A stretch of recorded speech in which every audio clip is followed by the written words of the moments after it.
What if you've been lied to your whole life, just about everything around you, and this rock they call was actually a giant tree instead?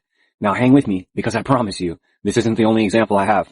Now we learn that the Bible has been completely GMO'd and the best books have been taken out, such as the book of Enoch. And in this book of Enoch, it explains how the Nephilim giants and fallen angels had to cut down the massive ancient trees per God to prevent them from being used as means of escape when God flooded the lands.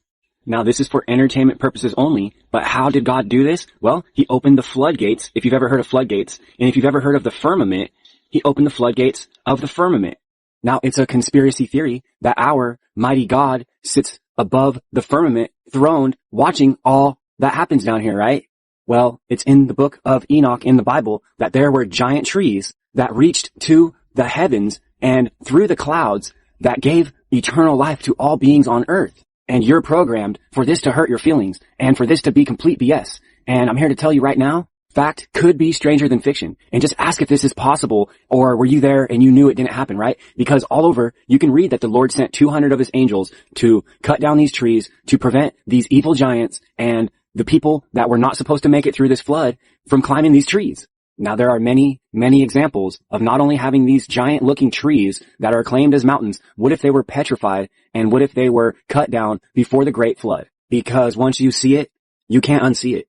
I'm here to tell you right now, I believe this is way more of an ancient tree stump than just some random rock with a random hole in it. And you can tell by these ridges or bark-like structure that is on these petrified trees. Just ask yourself if it's possible, or is it completely impossible and you know everything from what the school taught you, right? Because if you just go down these rabbit holes for a moment, you start to see what looks like could be logs and could be tree stump looking rocks. And of course, the fact checkers had to get in here and completely debunk that the Devil's Tower is actually a giant tree, and we know how that all works, right? So this is all for entertainment purposes only. It does not end here. There's all kinds of giants and there's all kinds of giant trees all over the geography. If you just look and take your blinders off for a second, decalcify your pineal gland, and just open your mind, you just never know what you might discover.